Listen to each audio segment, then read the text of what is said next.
Hello everyone and welcome back to my YouTube channel.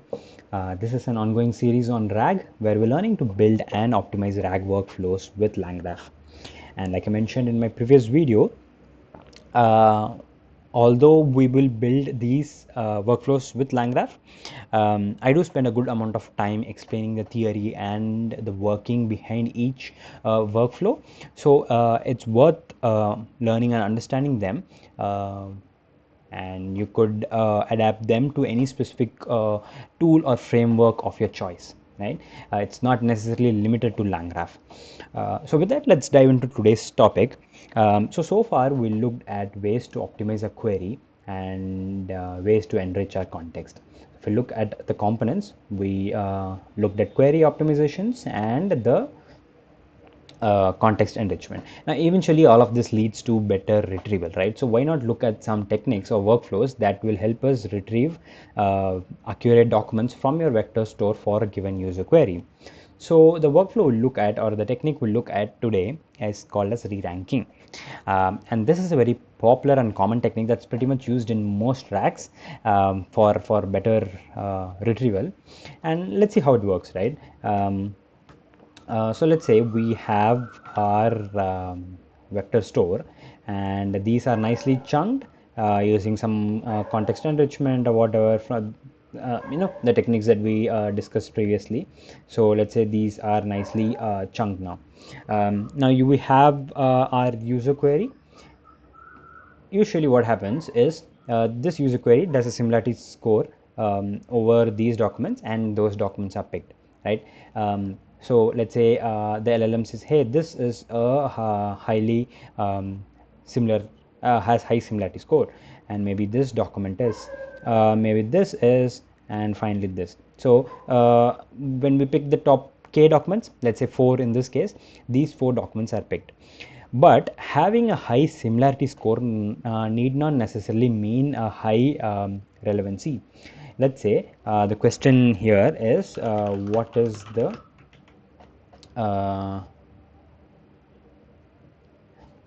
capital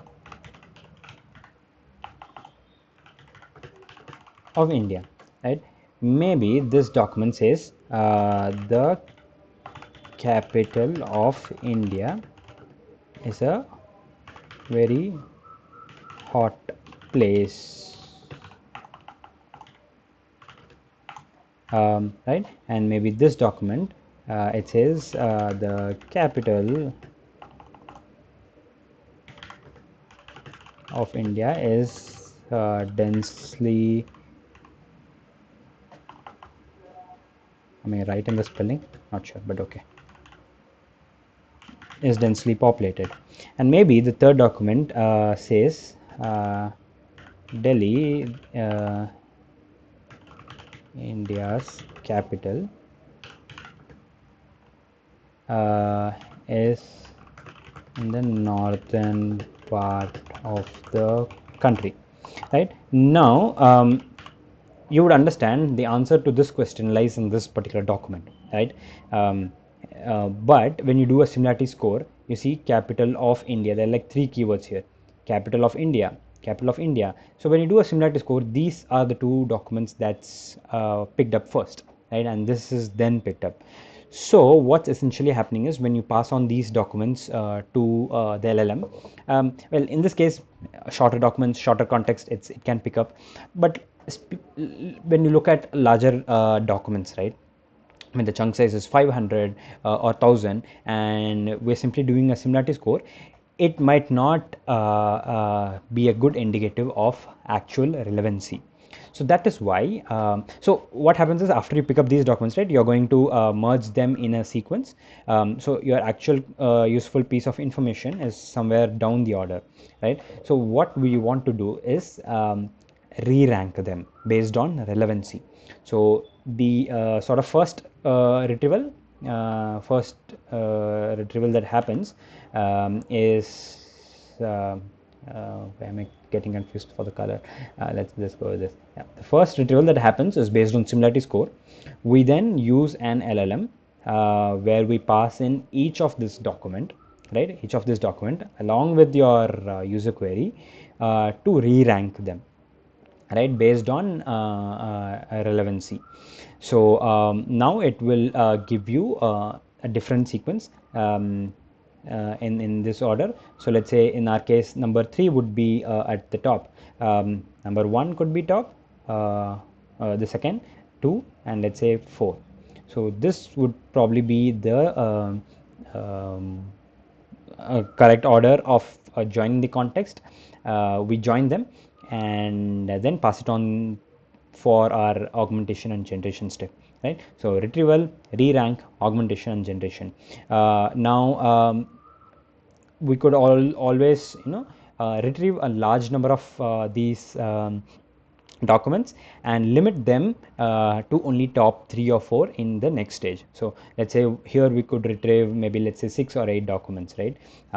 Pass it through a sort of a filter check where it filters for the top, where it scores them based on relevancy, and then we just pick up the top maybe 3 or 4 for the actual context, which is then formed out of all of this, right?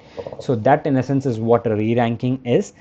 Re-ranking, to summarize, is how re-ranking your retrieved documents based on relevancy to the user question. Now let's move on to our VS Code and look at how it's implemented within LangGraph, right? Now, if you have watched the previous videos, we used a LLM book, like a 20-page book for our workflows. Maybe this video onwards, let's move to a different source. This is an HR policy. Again, a lengthy PDF, but I've only picked up 20 pages from this. Speaks about appointment letter, termination, blah blah blah, right? Yeah, so I think it would be nice to use a different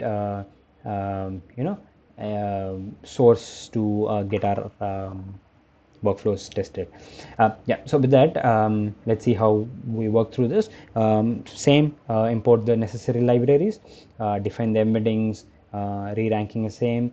Here I've chosen 500 split and 100 overlap. I didn't necessarily want to chunk on a huge a huge piece of text. Rather, let's stick to 500 and see how it is re-ranking it. This entire function will run only, sorry, this function will run only once at the time of creation. So once this is done, the next time onwards, it will simply look at the it look if it exists and load it from your local, right? So that's how this is. LLMs, you define two LLMs. One is your re-ranker LLM and one is your general LLM, right? I mean, you could keep it the same, but for re-ranking, you could typically use a smaller LLM or a lightweight LLM just to optimize your costs. You have your state definitions. So here we have our retrieved documents, which is the core, and then you have your re-rank documents, which will eventually form the context. We have our output parser. I'll explain shortly where this is used. In terms of prompt, we have our prompt re-ranking and prompt rag. This is same from the previous examples. This is new. What this does is this is what is used for re-ranking, right? So here it says, on a scale of 1 to 10, rate the relevance of the following document to the query. Consider specific context and intent of the query and not just the keyword matches. A simple one, you can always try and optimize this to capture some specific details. I've said 1 to 10. You could always break it down to a different number and maybe involve different parameters within the numberings. Maybe in terms of usage of say some technical terms, or maybe if the example contains some code snippets, maybe you can give extra score to that and so on.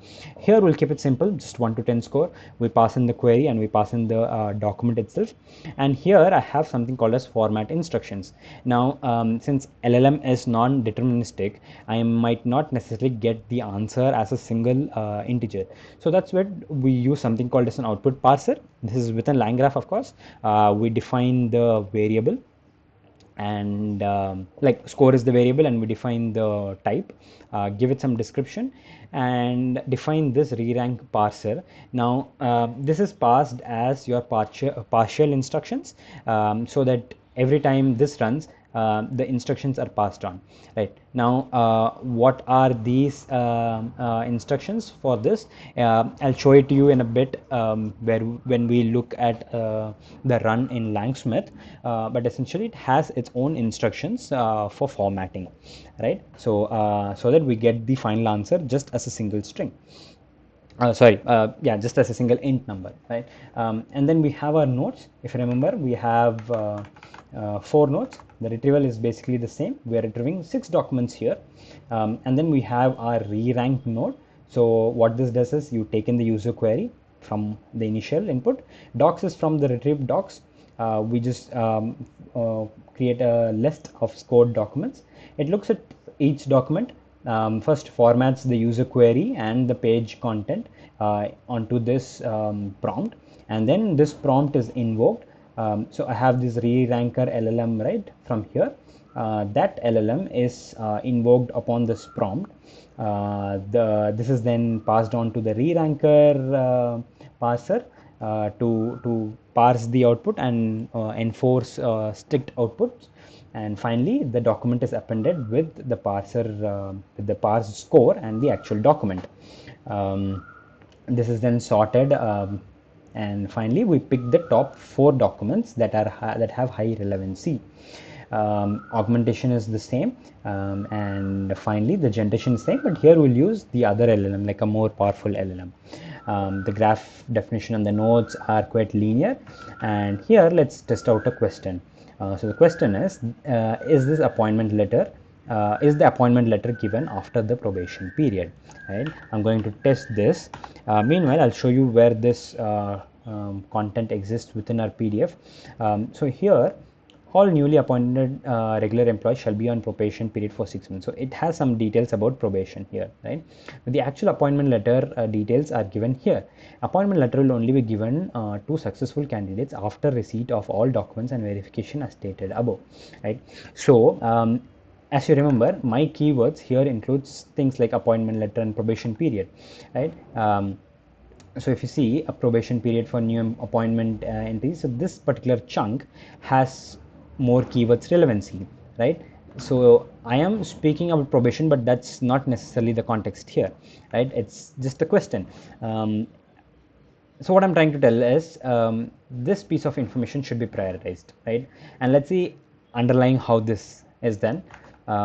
Let's look at the answer first. Based on the provided context, it is not evidently stated that the appointment letter is given after the probation period. Instead, the context indicates that the appointment letter is given to successful candidates after receipt and verification of all required documents, including the probation period and associated and so on, right? So the answer is fine. The answer is from this paragraph. That's fine. That's what I expected. But let's see how the retrieved documents and the re-ranking worked in this case. Let's go to LangSmith. I think I'll refresh this. Let's go to the latest trace. Yeah, so we have our 4 nodes, right? Retrieval. So let's say so we have six documents retrieved. Let's look at the first retrieved piece. Just as I said, right? All newly appointed regular employees shall be on probation for 6 months. So where was the PDF, right? This piece of chunk was retrieved first, like simply because of high similarity score. Let's look at the second document. This is level of position and salary. I think this is from here, level of position, starting salary, and so on. The next piece of information is termination, employee will be appointed, and so on. Let's look at the fourth one. Yeah, so here is where the actual information is. Issue of appointment. Yeah, issue of appointment letter, this one, right? Issue of now, yeah, so the chunk we made was strictly on a token basis, right? That's why we see as a random paragraph starting randomly in between. But ideally, if you use something like semantic chunking that we discussed in I think 2 videos before, that would have ideally chunked it maybe here along with its previous content, and from here onwards you might see a better chunk. But yeah, that's fine, right? Our actual information lies in this chunk, and that is like the 4th highest relevant record, our document. So after this, we go into re-ranking. It takes in each retrieved document, and if you see the example here, this is from our input, right? On a scale of 1 to 10, this is fine. The query is passed down as the input, the document is passed down as the input, and finally you have this piece of information, right? And this is what we got from our format instructions, where we are using this function to get instructions on formatting for our relevant parser. So what it says is, as the output should be formatted as a JSON instance that conforms to the JSON schema below. It gives certain examples on how it expects it, right? So in our case, the variable is score, so it has to give score 7, and now I can simply access the score uh, key to retrieve this value, right? Yeah, so let's say for this document it gave a score of 7, right? And let's go to the second document. Here it gave a score of 6. Ideally we want to look at the fourth document, which had the most relevancy. Okay. I think it here it gave a similar score of 7 as well. Let's look at what was for number 3. It was barely in it, right? So as you can see, naturally, this was initially ranked 4, but this eventually came up to the top. Now, although this and this are scored the same, I think it's just a bit more fine tuning with your prompt can end up with this score a little higher. But that's not the point. Our point is, of course, re-ranking, right? So something that was below has been pushed up, and that's the end goal. So that aspect has worked fine. Let's look at augmented, and let's see how the context was built. Uh, yeah, so it picked up this first document first, and then I'm assuming it had the second document. So nonetheless, yeah, here, right? So something that would have been at the bottom of this context is now pushed to the top, which is good. Now there's a chance that maybe this was somewhere down, right? And when you pick up only the first 4 documents, maybe it would never make it to your actual context. But because now we are retrieving a larger documents, re-ranking them, and then only picking top 4 from this sort of filtered list, we are providing better context to our LLM to generate the answer, like to generate grounded answers. So yeah, I think that's pretty much the end of this video. I hope this was a good explanation and helped you understand how re-ranking works.